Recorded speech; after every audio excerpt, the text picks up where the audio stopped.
Bonjour tout le monde, j'espère que vous allez bien. Comme toujours, merci d'être sur cette chaîne. Merci de donner vraiment de la vie à cette chaîne par vos messages, par vos participations, par vos likes et autres. Vous savez, le plus souvent quand je promeux sur cette chaîne qu'il est très important pour chacun de nous qui pense immigrer ou des personnes qui ont immigré de très bien se préparer, parce que immigrer, ce n'est pas seulement, vous voyez, ce que l'on a dans la tête lorsqu'on quitte son pays d'origine. Genre, ce sera un fleuve tranquille, beaucoup de réussite, beaucoup de bonnes choses. Mais c'est aussi, vous savez, tout un tas de problèmes, tout un tas de difficultés, tout un tas de choses qu'il faut être véritablement prêt à affronter.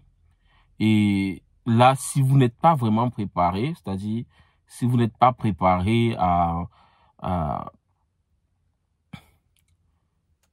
si vous n'êtes pas vraiment préparé à ce qui vous attend ou ce que vous allez rencontrer sur le terrain, ben là, vous serez tellement choqué. Alors, moi, ce matin, je fais une petite anecdote, c'est-à-dire, j'arrive ce matin au boulot, je suis infirmier, je bosse dans une structure où, voilà, j'apporte mon savoir-faire, mon savoir-être et tout, et tout. Et donc, ce matin, j'arrive au boulot et voilà, mon boss, il m'appelle et il me dit, voilà, bonjour Jeff T. Ok, il dit ça en anglais. Good morning, Jeff. We're happy to have you. I would like to have a conversation with you. We need to speak about, you know, something. I really want you to take it easy. I want you to, it's not personal. It's something I need to share with you because, you know, here in our hospital is, you know, our resident are our real priority. And where there's something going on the floor, I really need to bring it out for you. I need you to know, because truly, I don't like gossip. I don't like, you know, drama. It's very important when there's something that is not comfortable with other people in the facility, that I take it with you and we need to discuss about. Bon, moi, je dis, OK, il n'y a pas de souci. Voilà, je vous écoute. Qu'est-ce qu'il y a? Est-ce qu'il y a un souci? Est-ce que j'ai commis une faute, une erreur, un problème quelconque ou autre? Il me dit non, pas du tout. T'as pas commis une faute. Juste que il y a des personnes qui pensent que voilà, tu as une odeur très forte et je voulais vraiment t'en parler parce que tu sais, c'est toujours bien de pouvoir adresser les différents problèmes des uns et des autres et tout. Ok. Ce que je sais pas, j'aimerais te demander comment est-ce que tu prends tes douches, quel type de savon tu utilises, est-ce que, voilà. Je dis, bon, le problème c'est quoi? Est-ce que tu te plains que je ne suis pas assez propre pour toi, pour la structure et tout, pour les personnes qui se plaignent, ou bien que j'ai une odeur très forte que beaucoup de personnes ne supportent pas? Il dit non, le véritable problème c'est l'odeur. C'est-à-dire que voilà, l'odeur est très forte et parfois pour certaines personnes, ils ne supportent pas cela. Je suis sûr que toi qui est un immigré, quelqu'un toi qui a quitté ton pays, qui peut-être en Europe, en Amérique, au Canada, aux Émirats Arabes Unis, tu as certainement déjà été victime de ce genre de choses. Et parce que moi, j'ai d'abord eu véritablement à vivre dans d'autres environnements comme Abu Dhabi, Dubaï et autres, j'ai déjà été confronté à ça. C'est-à-dire des petites personnes qui pensent que, en fait, qui pensent que le conformisme, c'est-à-dire qu'on doit être comme eux, senti comme eux, senti bon. Même si je n'ai rien contre le fait qu'il faille sentir bon, c'est-à-dire que lorsque tu es au milieu des gens, au moins ton odeur corporelle doit être bonne. C'est-à-dire que tu dois avoir une très bonne hygiène, tu dois apprendre à vraiment mettre les gens qui sont autour de toi à l'aise. Bon, moi je lui dis, si les personnes se sont plaintes de cela, moi je n'ai je n'ai aucun problème en termes d'hygiène parce que mon hygiène, elle est toujours soignée. Je prends ma peine de prendre mes douches le matin, le soir quand je rentre, au réveil et tout est en règle. Et là, il me dit, tu sais, nous ici, nous avons grandi avec un type d'hygiène un peu poussé et là, j'ai pété un câble. Et là, j'ai pété un câble. Je vous dis la vérité. Je suis en ce moment dans ma voiture et je suis venu chercher un truc. Je suis venu chercher un truc parce que j'ai directement... Désolé, hein. Désolé si je me place comme ça. J'ai directement demandé si il avait... Je voulais lire les différentes polices. Alors, quand il dit police, on dit policy, c'est-à-dire les différents règlements de la compagnie en ce qui concerne la stigmatisation. Parce que quand tu me dis que chez vous, vous avez une façon de faire, ça veut dire que tu supposes que moi qui viens d'ailleurs, voilà, je ne sais pas faire, ou bien nous ne faisons pas des choses mieux que vous. Et je lui demande donc, mais qu'est-ce que cela signifie? C'est-à-dire que, est-ce que vous êtes conscient que ce que vous êtes en train de faire, c'est de la stigmatisation? Je tiens à rappeler que je ne veux pas dire qu'il est, il est raciste ou quoi que ce soit, c'est juste que il est aussi noir en fait. C'est aussi un noir américain, donc ce qui veut dire que je ne peux pas honnêtement penser qu'il puisse avoir des idées racistes. Je lui ai dit bon, sincèrement, je veux lire la police, c'est-à-dire que I need to read the company policy to make sure that this is not a form of stigmatization, because the way I'm feeling now is like you guys want me to be exactly like you. And I never complain about the fact that how you guys smell. I never complain about your own odor, your smelling. I never tell you that. I accept it, I appreciate it or no. So I will never make a remark on the way how strong you smell or no. Donc, je ne sais pas votre odeur à vous. Moi, je me plains pas. Vous fumez tout le temps. Et vous fumez des produits qui, je vous assure, ont une odeur qui est totalement insupportable. Mais en tant qu'humain, c'est-à-dire lorsqu'on respecte les gens, on ne fait pas de remarques désobligeantes aussi directement. On peut faire des propositions, c'est-à-dire que si vous m'aviez appelé, vous m'avez dit, bon, voilà, selon notre règlement et les patients et tout, voici comment est-ce qu'on se fait. Mais dans votre règlement, moi, je n'ai lu nulle part où vous précisez le type d'odeur qu'on doit avoir auprès de vous. Et vous, des collègues, même pas, ce n'est même pas un de nos patients, c'est pas un malade ou un résident qui s'est plaint, mais c'est vous en tant que collègue qui vous permettez de pouvoir stigmatiser une personne, pas sur sa couleur de peau, mais sur l'odeur corporelle qu'il a. Moi, je suis africain et je n'ai pas peur de le dire. Je suis africain, j'ai ma culture à moi, c'est-à-dire même la culture culinaire de chez moi, qui fait que nous mangeons assez épicé. Ce qui veut dire que d'une manière ou d'une autre, nous avons, c'est-à-dire que notre phéromone à nous est un tout petit peu plus poussé.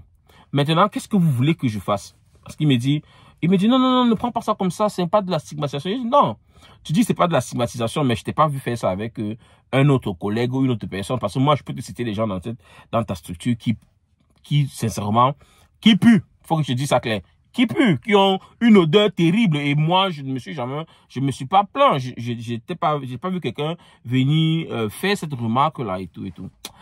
Il me dit, je savais pas que tu allais prendre ça comme ça. Il dit, non, c'est pas que je prends ça comme ça.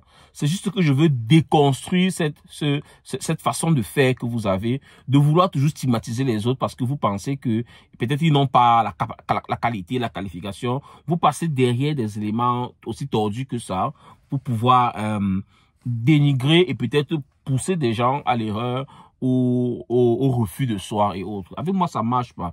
Je suis pas ici pour vous faire plaisir. Je suis pas ici pour plaire à qui que ce soit. Mon odeur corporelle, sincèrement, je la réserve uniquement pour mon épouse. Si elle trouve que à un moment donné, ce n'est pas adapté, elle veut que ça, moi je l'améliore. Mais que je sente bon pour vous ou pas, je vois pas quel est l'intérêt du moment où je n'ai aucun de mes malades qui s'est plaint que mon odeur la mettait mal à l'aise. Si vous me disiez que non, je t'appelle parce que un des malades s'est plaint et tout, moi je devais comprendre que bon, peut-être le parfum que j'utilise n'est pas celui adapté ou bien il est trop fort pour les différents patients et autres.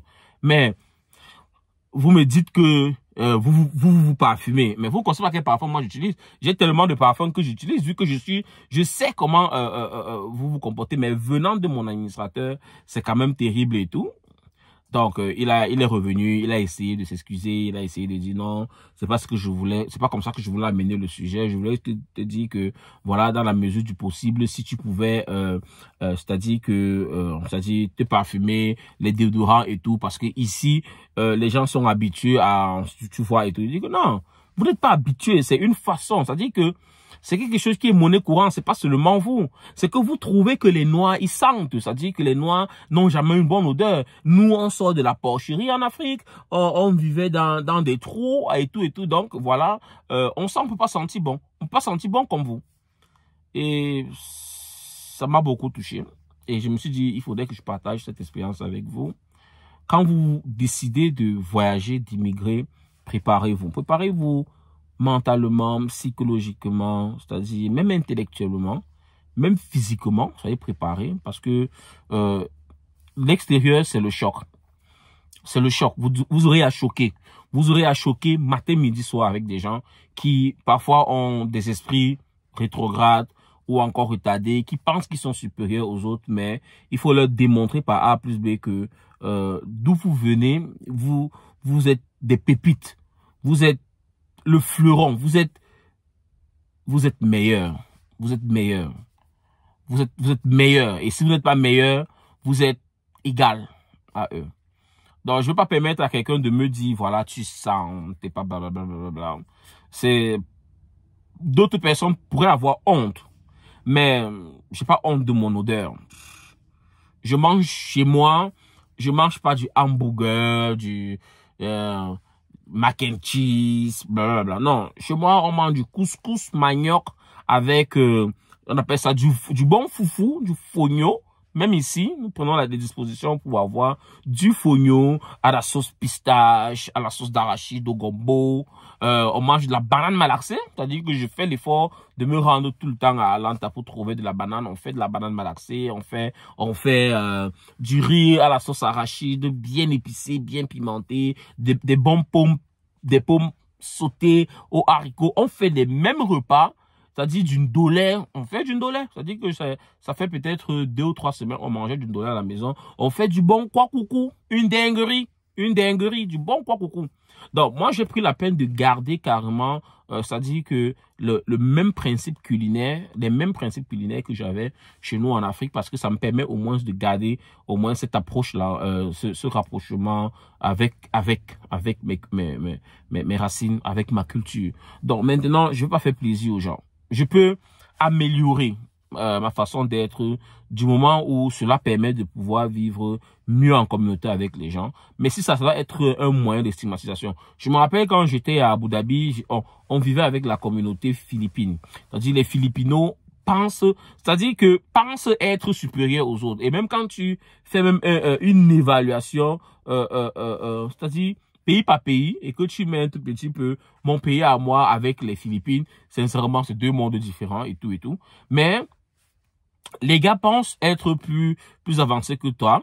Quand ils sont au boulot avec toi, ils se font en clan là. Ils vous considèrent comme des moins que rien. Vous sentez, vous n'avez pas, vous ne vous lavez pas, vous ne sentez pas bon. Les Noirs puent, les Noirs ne sont pas propres, blablabla. Et pourtant, tout le contraire. J'ai remarqué un truc, je suis aux États-Unis, ça fait déjà presque plus de 2 années. J'ai remarqué un truc, vous allez voir que dans les voitures des Américains, c'est-à-dire quand vous allez chez un Américain, c'est toujours la poubelle. C'est toujours la poubelle. Ils mettent le parfum pour camoufler. Quand tu regardes leur voiture, c'est-à-dire que quand tu te rapproches de la majorité d'entre eux vont toujours refuser de vous prendre dans leur véhicule. Jamais. Quand tu es un Américain, tu peux me prendre dans ton véhicule. Il va te dire non, désolé, je peux pas. Il va raconter, il va te trouver un prétexte. Si tu dis à un Américain, hey gars, je peux un peu conduire ton véhicule. Oh non, tu sais, non, je peux pas. can't let you do that, bro. You know, my car is not, I don't share my car because, ou même quand il te transporte, quand il se force à te transporter, dès que tu te prends le poignet de la portière là, il va commencer à te dire, hey, bro, I'm sorry for all this. I'm sorry for all this garbage. I'm sorry, you know, I used to stay in my car. You know, my car is like my home. My car is like this. My car is like that. Ils sont sales. C'est-à-dire qu'il fait tous les moyens pour te dire que non, sa voiture, c'est là où il dort, c'est là où il reste le plus souvent dehors. Tolère un peu l'insalubrité, la saleté qui est à l'intérieur. La majorité. Et vous pouvez poser la question à tout le monde que vous connaissez qui a peut-être été dans ces pays-là. Ils vont vous dire la même chose. Donc, je fais cette vidéo parce que j'ai besoin que tu comprennes, toi qui es encore en Afrique, toi qui est en train de prévoir que tu vas immigrer. Ne pense pas que tu pars parce qu'on vend peut-être le rêve que c'est un endroit très bien, c'est easy, c'est beau, c'est génial et tout, que tu vas arriver et tu vas te trouver dans un environnement simple. Non.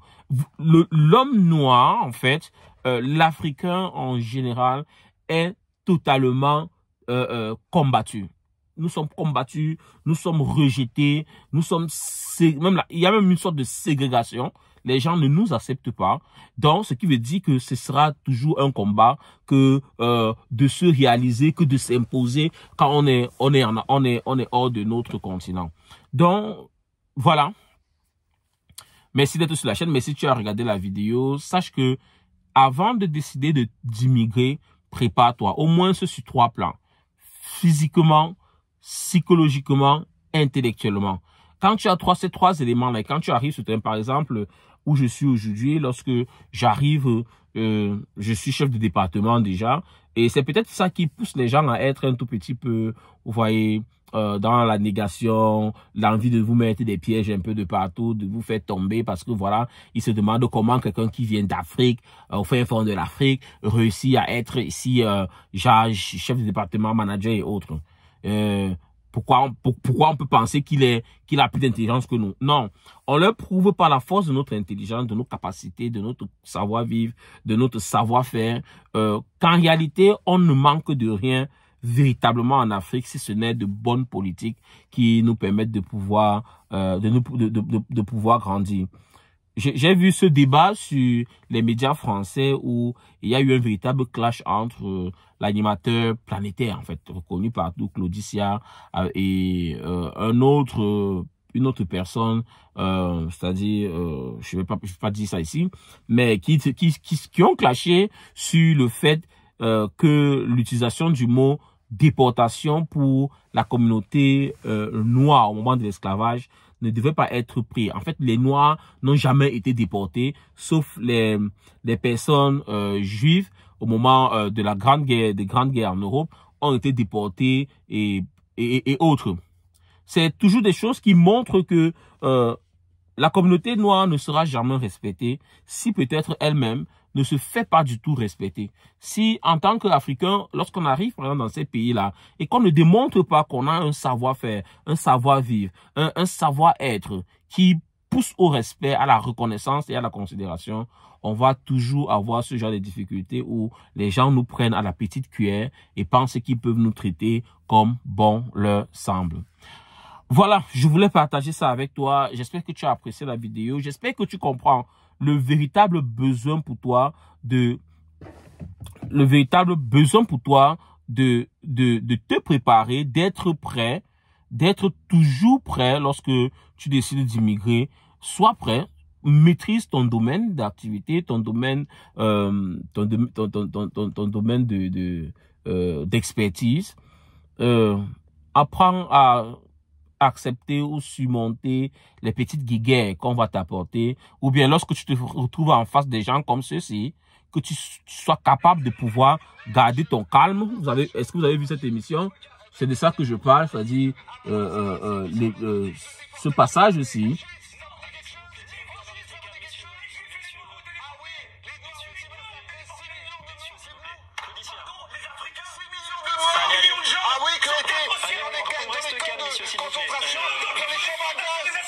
Ça n'a rien à voir, monsieur. On ne mélange pas la tout. Non, monsieur. Comparaison n'est pas raison. On n'utilise pas des termes de déportation comme ça. Je ne voulais pas parler faux.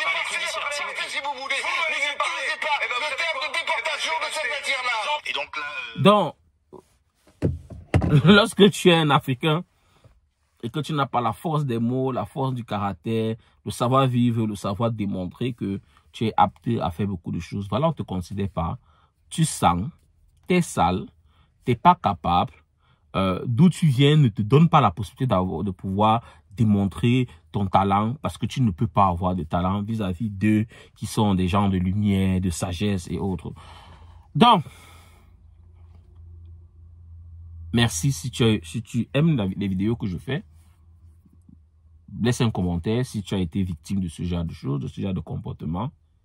Mets un like, partage et abonne-toi parce que voilà, il y aura d'autres vidéos comme celle-ci que je vais poster bientôt. Et sur ce, on continue de supporter, on continue de surmonter, on continue de se battre, on continue de travailler à ce qu'on puisse être reconnu et qu'on puisse être considéré à notre juste valeur.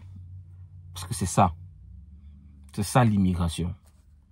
Mais tant qu'elle est préparée et bien ordonnée, il n'y a rien qui peut vous empêcher de réussir votre rêve. Ciao.